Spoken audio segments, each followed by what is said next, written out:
Hello and welcome back to the RPG Academy. Apparently, my shirt is see-through today. Welcome to the RPG Academy podcast Twitch channel. My name is Michael, and I'm back today with some Michael Plays the Classics. I'm revisiting the 1987 NES classic Dragon Warrior 2.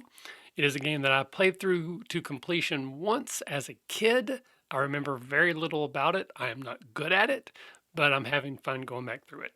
Fun sometimes more fun than others. It does get frustrating at times. But the plan today is basically just to do some more level grinding. I've gotten pretty much to the very end of the game, but I don't quite think I'm ready to take on the final challenges. And just where I'm at, it's actually very easy. Even if I have a character that dies, I can get them resurrected basically for free. I get free heal ups. So I've just been walking around in circles for the last few days leveling, and that's the plan for today as well. And then maybe potentially tomorrow, I might actually give it a go into the final dungeon and see what happens.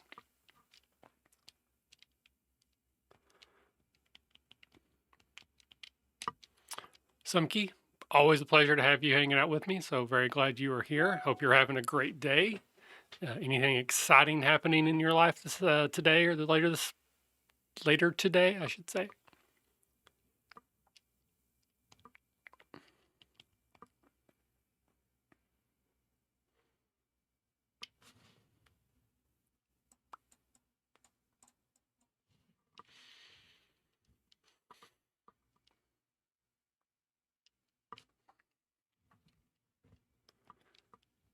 So I believe I have two characters that are both 4 to 5,000 experience away from leveling. I think it's Kale and Alani. Um, Average about 1,000 per fight, sometimes more, sometimes less. So basically, looking at 4 or 5 fights, I should be there. Um, Very cool. If you're willing to share any of the details, I'd love to hear about them. If you have any questions, I could give you my opinions. They're simply that. But if there's anything you want to share, love to. But if you'd rather just more chill, work on your stuff, and me in the background, totally understand that as well.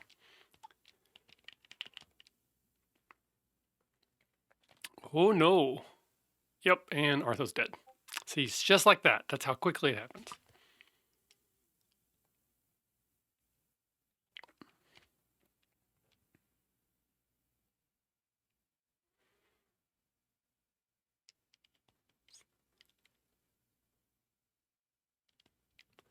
Now, I believe Artho has a spell that revives, but Alani does not, so I cannot revive him. Actually, I'm just going to try to run if I can. Those things are not worth fighting. They're too tough and they don't give enough experience. So this is the only setback is if that particular character dies, they're the one that lets me sort of instantly teleport back to the home base. And I can't do that if they're dead, so. All right. So it's going to be D&D 5e, I would assume. So now Alani's dead too.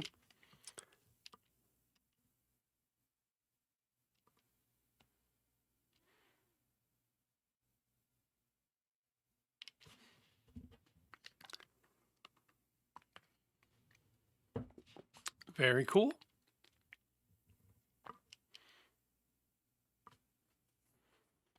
So you're starting everyone at 10th level, so this isn't like a continuation. Is this brand new characters or something like that?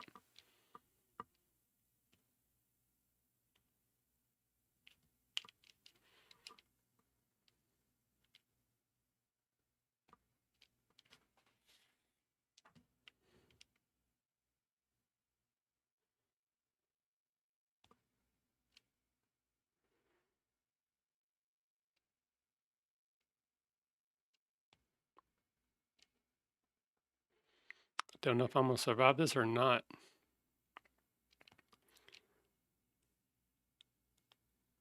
Got lucky.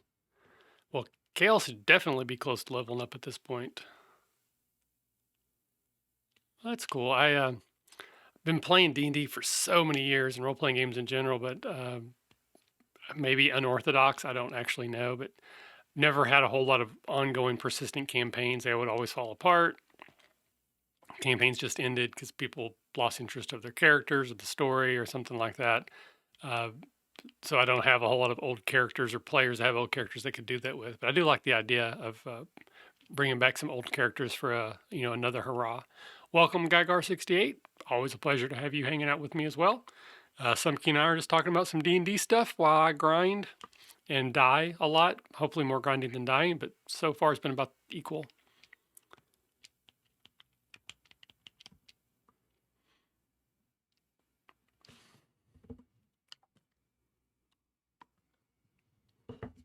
That's nice. Maybe someday, in my older years when I'm playing at the old folks' home and I have a more captive audience, maybe people won't lose interest. We'll see. I do kind of wonder about that, like, what it would be like to live in sort of like a retirement community, but be playing D&D all the time. Like, is that awesome or is that sad? Maybe a little bit of both.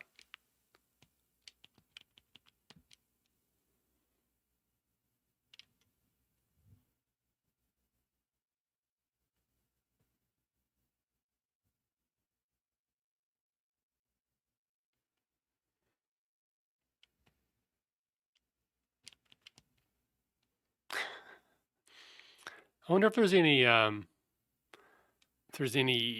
like charities that try to put role playing games into retirement communities or not. That might be something to look into and support in some way. Only 2 hit points. That's pretty bad.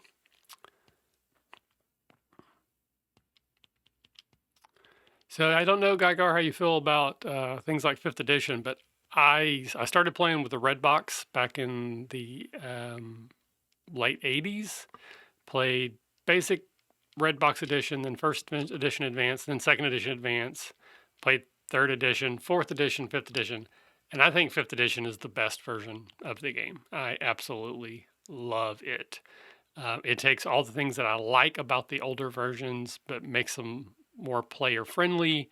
Focuses on a lot more storytelling elements. Still has the roll d20, get natural 20s and crit stuff. That's fun, but it I don't know, it just makes it little bit easier, I think, and it fits my play style. So I'm a huge, huge fan of it. But if it's not your thing, it's not your thing. That's totally cool. But I liked Third Edition quite a lot when it first came out. It's a revolutionary take on the game. I know Fourth Edition gets a lot of praise and flack for being so different, but I think Third Edition compared to Second is probably as big a change as Fourth was to Third. At least it's on that spectrum somewhere. And it kind of got me back into it. I had just moved. I got married, moved to Cincinnati or Cleveland, sorry, and started my first quote unquote professional job out of college. And I'd kind of thought that I might give all that up. I didn't know anybody. Literally, my wife and I moved. We knew nobody in Cleveland. Other than the people I worked with. I didn't have any friends. She didn't have any friends, and we just talked about, I talked about maybe just giving it up and that be it. And then one of the people who worked for me, one day I saw they were like on a break and they were looking through the new, I think it was the Player's Handbook for Third Edition, which I didn't even know was out. I was like, that, you mind if I look at that? I started flipping through it. I was like, this seems kind of cool. And then someone I had started becoming friends with who didn't actually work for me, but worked in the same department as I did, I found out they played, and I ended up getting back into the game. So Third Edition kind of got me back into it. That might be part of the reason why I love it. And the longest continuous campaign I've ever been in was a Third Edition game with that group. So I might have some rose-colored glasses on a little bit for that, but I don't know. I liked it. I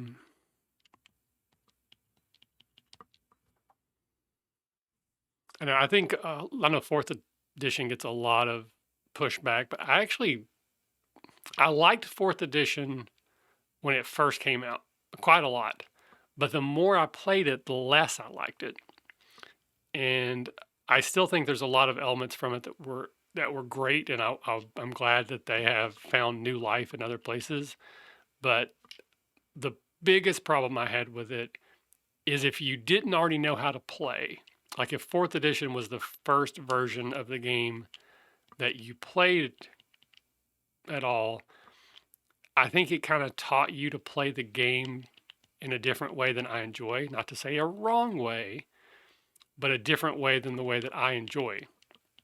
And that's the majority of the people I saw playing it. That's what they were doing. They were playing it very much like a board game, tactical mini game, and that's just not what I'm interested in these days. I'm much more interested in role playing and telling stories and only rolling dice when I have to.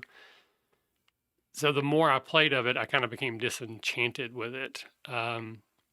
But fifth edition doesn't do that at all, as far as I have seen. So I think it's definitely right now. I would say fifth edition is my favorite version of the game ever.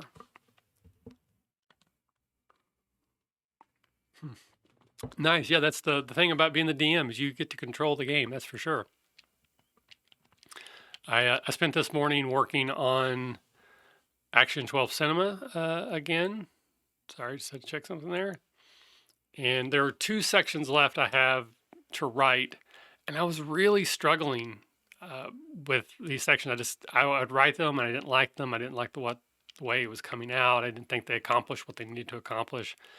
And I'm supposed to turn the first draft in on Saturday, and I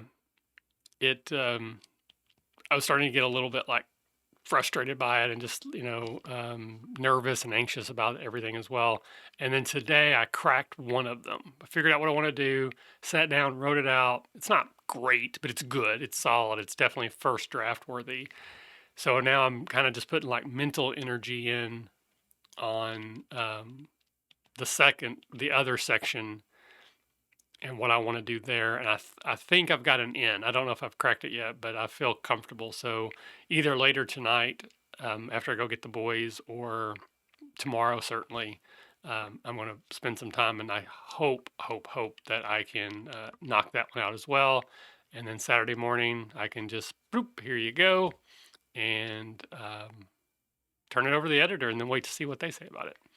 No need to apologize, Geiger. Things happen, no worries. And I'm a pretty firm believer of nothing I have ever said is really that important. So you probably didn't miss a whole lot.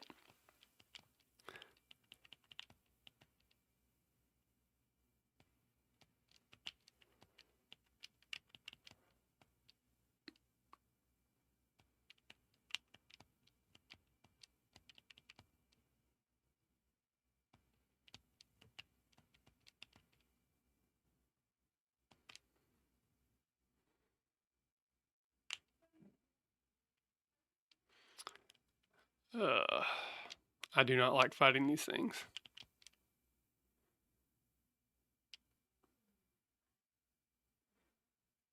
And that's a big reason why. They do a ton of damage. They have a whole bunch of hit points, and they don't really give you that much experience in return for all these resources that I'm expending trying to kill them. And then my main character misses. That's definitely not good.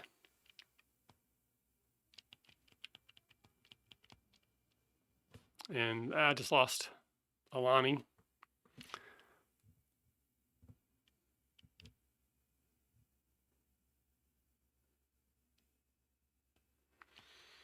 Yeah, I was just telling a little story about how third edition kind of got me back into the game after I had just moved. I graduated college, I got married, I was in a new city, I didn't literally know anybody, and I didn't have a gaming group.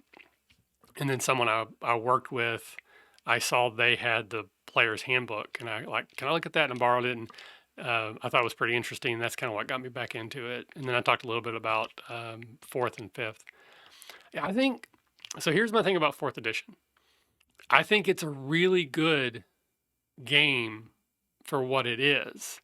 I don't think it's a very good Dungeons and Dragons game. Like if you were to put the exact same game out and just say, here is a fantasy miniature tactical game, I think people would have loved it. But the fact that they said this is a D&D game and it was so different to what a lot of the older experienced players, grognards, if you will, were used to, then they're just like, no, this is not D&D, and they kind of rejected it. But it does what it does very well. It's extremely easy to teach. Even to this day, if I'm going to teach someone brand new how to play D&D, fourth edition is probably the easiest one to teach just because it's so streamlined the way it works. You can give them your cards, like these are the cards you can use anytime. These are the cards you can use once per battle. These are the cards you can use once per day.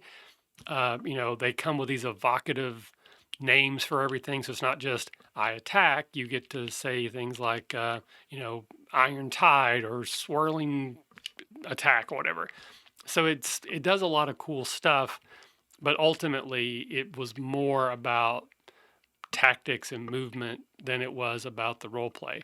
And again, that's not to say that you can't role play on your own. Again, I can role play Monopoly if I really want to, but it's not designed for that. And and I think fourth edition, if that was the first game, excuse me, you started with, and you didn't already know about role playing, then there's nothing in that game that sort of teaches you how to role play. And that's all I have to say about that, as Forrest Gump would say.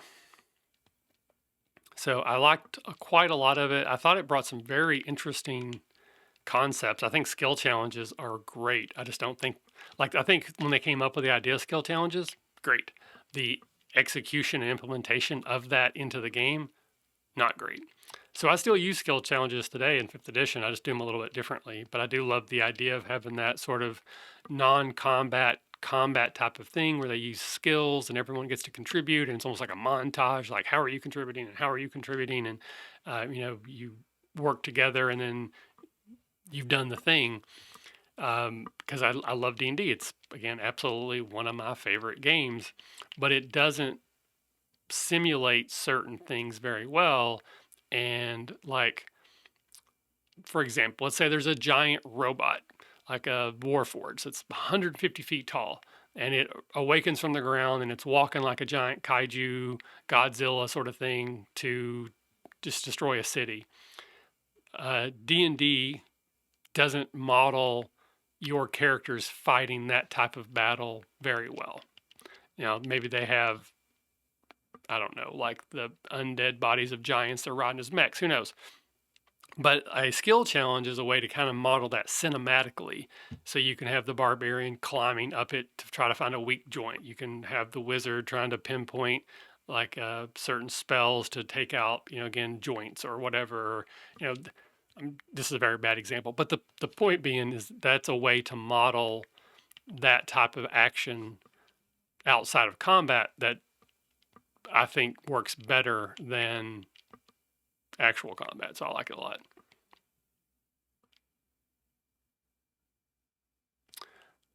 Ugh.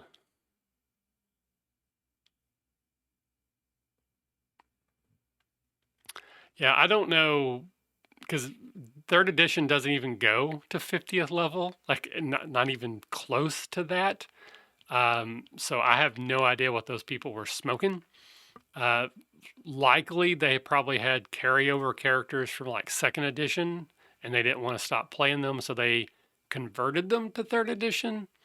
But yeah, that's weird. So I'm sorry I've had a bad experience, but again, I don't know where you're at now. I don't know what your friend group is or what your opportunities are. Even especially now with COVID, it's probably less so. But again, I have more fun playing role playing games than pretty much anything else I do. It's so much fun. But I play with people that enjoy the game the same way I enjoy the game. So, so I don't know. Sounds like maybe just you weren't a good fit for that group, or they weren't a good fit for you. But that's not to say that you couldn't have fun in a different setting. So, something to consider. I'm not going to pressure you. Again, I have no idea what your time is like and what your interests are at this time. But I absolutely still love it.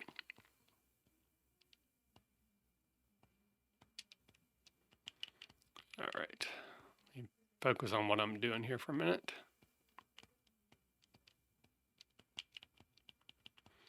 And it's funny too that you mentioned they have 50th level tunes.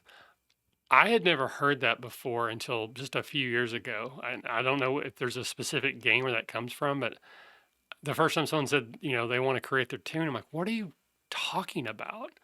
And it's not like it's a hard concept. I should have been able to put two and two together and come up with four. But yeah, I never heard that anyone reference their character as a tune before.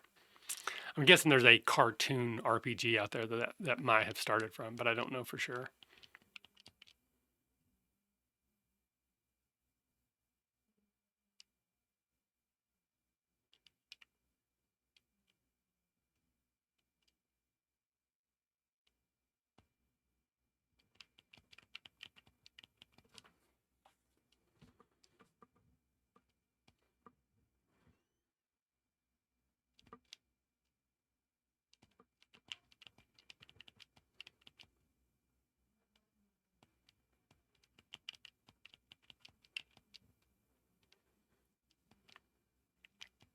That would make sense. I remember I was in college. This would have been 93, 94, somewhere in there, when like those big, massive online like text-based games were starting.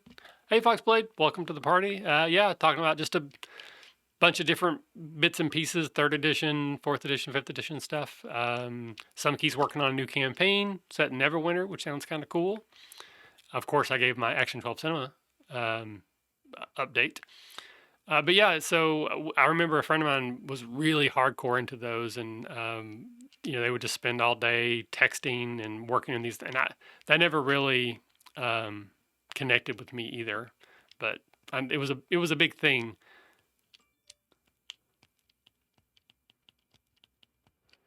I did think it was kind of cool, being able to just meet people and talk. It was like the early days of the internet. My phone over here is beeping. And just be able to, connect with people from all over the world and just like, hey, start talking to people. I just thought it was kind of a cool thing. So I did some chatting on there where you just like, and I don't even remember honestly how it worked anymore, but I would get on these groups and just like you just randomly find a person. I guess it's like almost like a weird Tinder thing, but it wasn't like dating. We weren't trying to hook up. We were just like, I'm a nerd and I want to talk about this. And a random person would be like, I also want to talk about that. And then we'd go into a room and just talk about things. It was fun.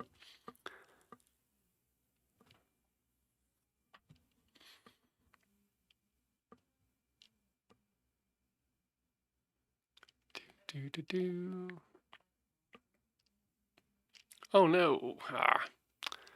I hate that instant death spell. That's just, hopefully if I get high enough level, maybe that'll stop affecting me so much. Man, my phone is blowing up. Yeah, there we go. That might help. Well, Artho leveled up, so that's good. 1 hit point. Seriously, 1 hit point. That was almost not worth it.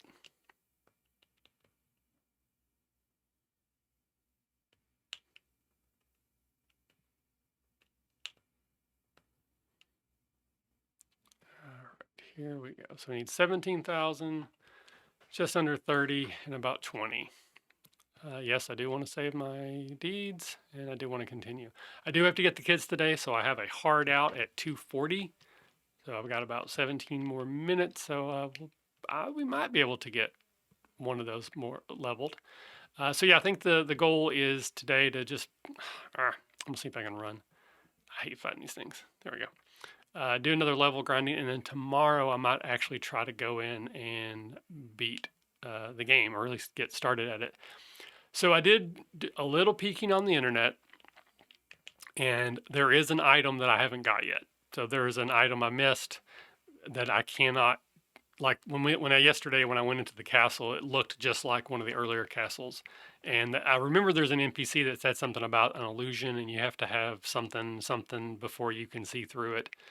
I don't have the something something to see through it. I know where it is. I just have to go get it. So I might that might be tomorrow because it's going to take a little. It's not like forever, but it's going to take a little while to go get it and then get back. So I might make like a trip to the store tomorrow, as it were, and go get one of those leaves of the tree, world tree, so I can revive someone if I need to. Um, get that item and then just then come back. So it may actually be next week before I get into it. And that also reminds me, I had forgotten that Artho actually has a spell that lets me revive characters. So if he's still alive, I don't have to necessarily go back. I need to remember that. And yeah, and we were also talking about where the word tune comes from in regards to like your player character, your avatar. I had never heard that until fairly recently. I don't I don't know where it came from. I'm guessing there's a game, maybe I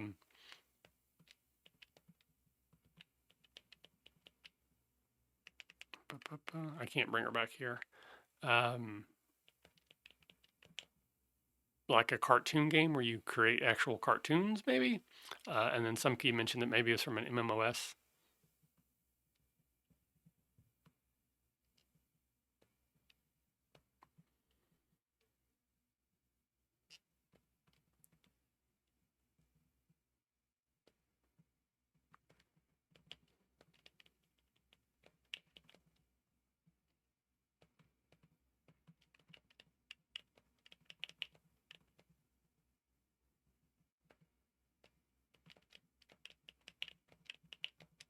There we go, and we're back off. Ah, I don't know why I did that. This is what I want to do. I want to fight things, so getting to the fights as quickly as possible actually makes the most sense. Yeah, as I mentioned, Geigar, you're not the only one that has done that. I just don't know where that phrase came from. If like literally, I had like I've been playing D&D at that point like 30 years, and no one had ever said this is my tune or I just leveled my tune. So I was just kind of expounding that I just had never heard that before, and I was curious where it came from. So since then, or not, well, like about 2 or 3 years ago, someone had said it for the first time ever. So you're not the first person I know that has said that, but you're one of only like 3 people I know that have. So I'm guessing there's just some aspect of the hobby that I am just outside of and have missed that.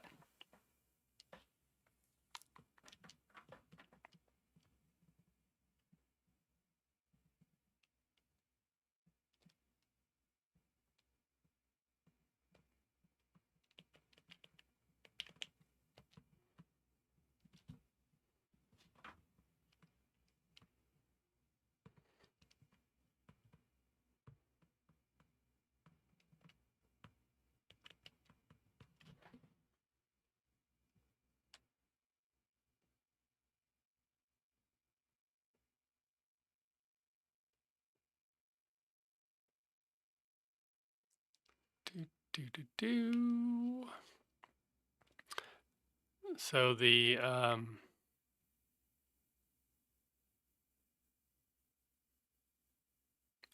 well, that's probably it then. Probably mystery solved at that point. What do I want to do here? Yeah, I'm gonna stop spell the gold baboon if I can.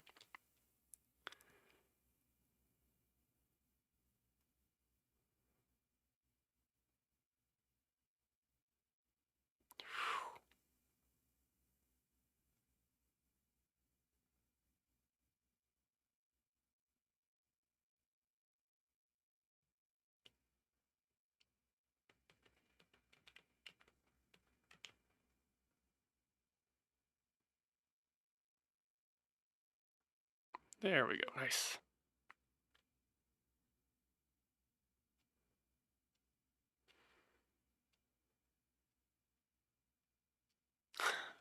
So like a Bugs Bunny-ish sort of situation.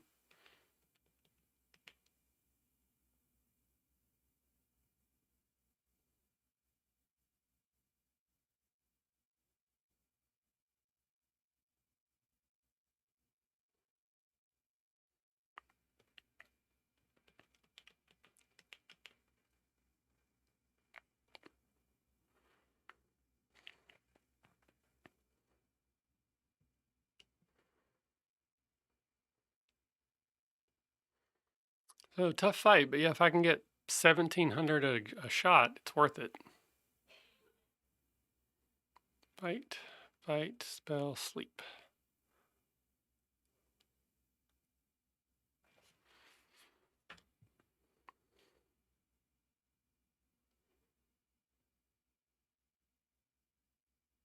Did not work. Not good.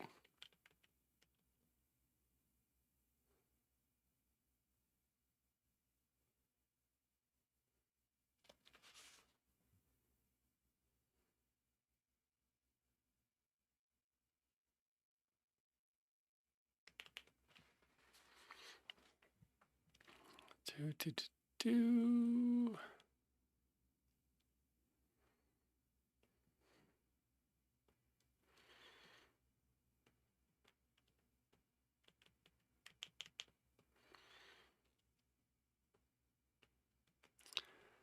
So Foxblade, you got anything exciting going on this today or the rest of this weekend?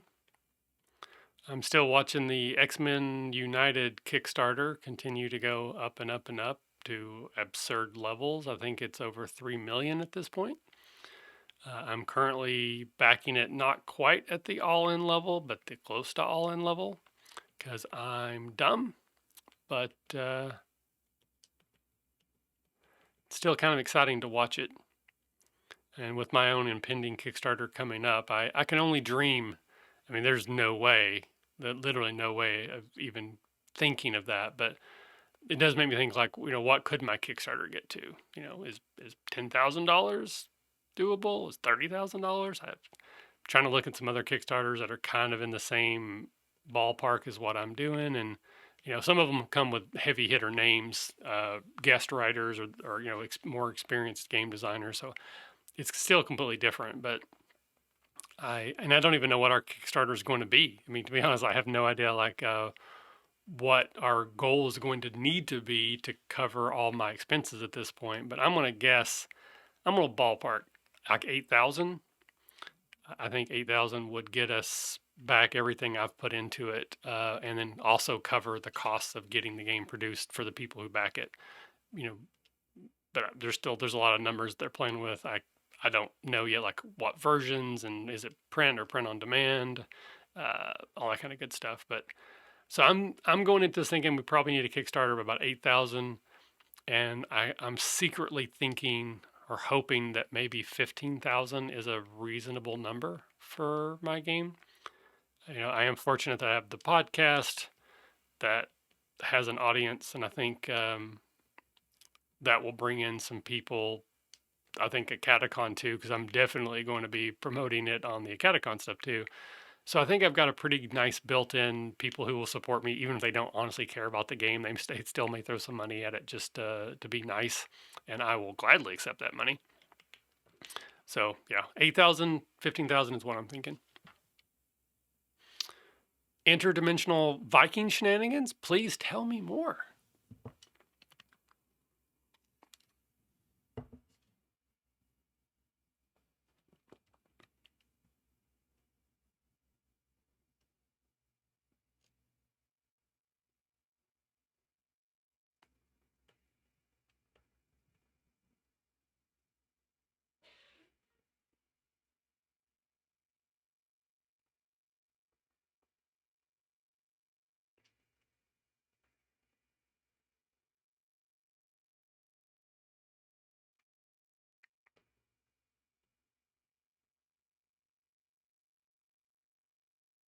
Nice.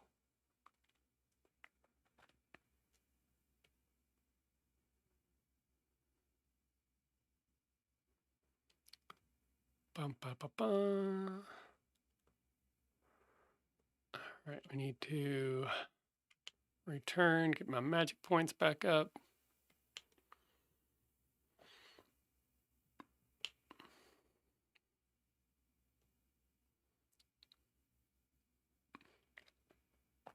So 6,000, 18,000, and 10,000.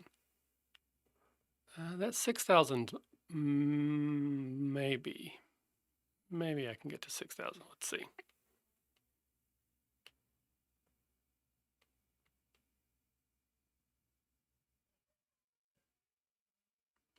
Planar portals guarded by a sphinx is always fun. Try saying that 3 times fast.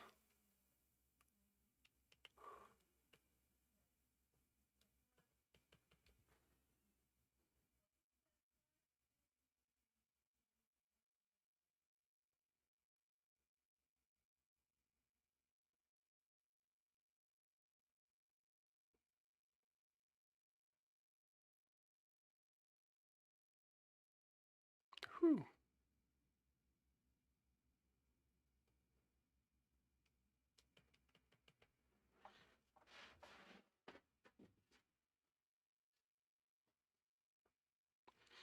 Well, that worked out okay, all things considered. Assuming I do take it out here. Okay, I thought I would. All right, so yeah, 17 at a pop. That's not bad.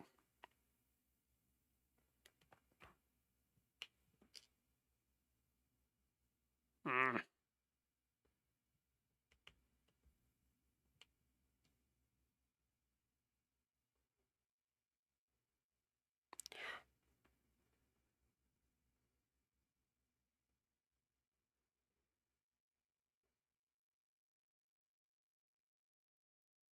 All right, I'm just gonna see if I can run now.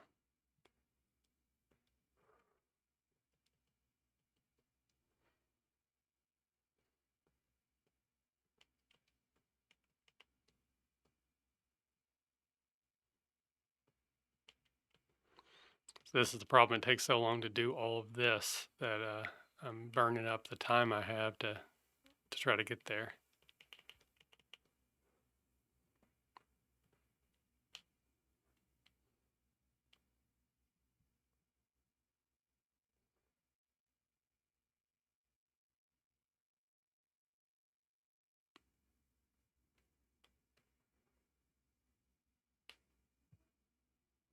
Oh, that's good. Yeah, that's true. Yeah, I didn't even think about it. Both of you are playing that same version, so that would not be nice to say anything that could be spoilerish.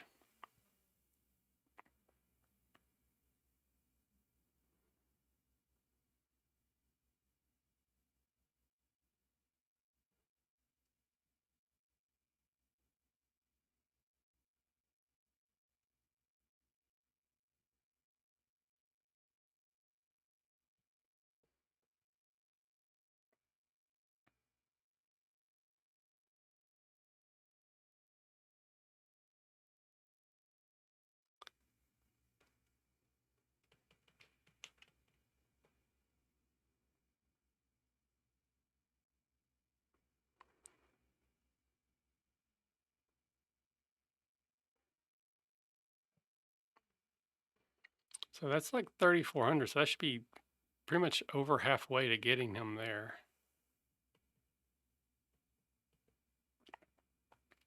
But I don't know if I'm going to have time to, because I pretty much got like one more battle, depending on what battle it is.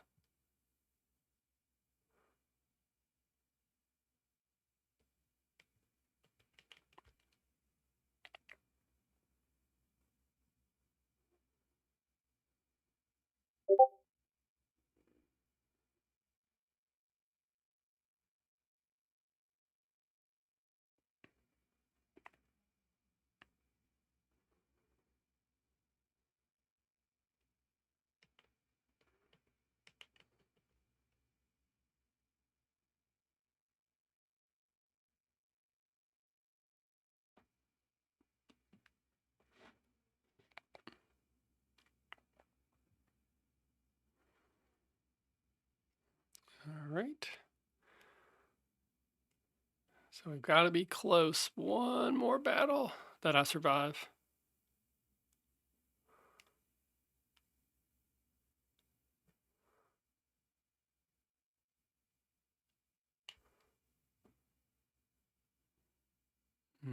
That actually might not do it.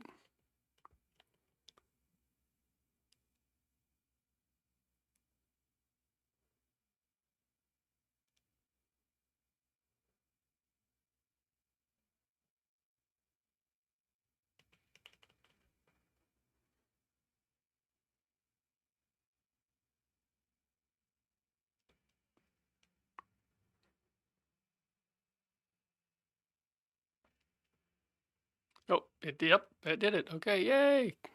So 1 power, 8 hit points. Again, these levels are not super exciting when I level anymore. I want like 50 hit points. Can you just one level 50 hit points? That'd be nice, right? That's not too much to ask for. All right, so let's see where we're at. So almost 30,000 for Kale, 12,000 for Artho, and only 45 for Alani. So Alani will be very easy tomorrow. That definitely will get her leveled up. But I got to run and get the kids, so that'll be it for today. And again, I think the plan tomorrow, I probably will go get the things I need, do a little bit more level grinding, and then probably Monday is we'll actually see if we can get this final push into the last dungeon and hopefully beat the game. So thank you everybody for hanging out. I love the interaction. Everybody, Gygar, Sumkey, Foxblade. I love it when people are talking, even more so when you're talking to each other, because sometimes I'm doing too much talking and I mess up the game because I don't pay attention. But so thank you all for hanging out. Super appreciate it. And hopefully I'll see you back tomorrow.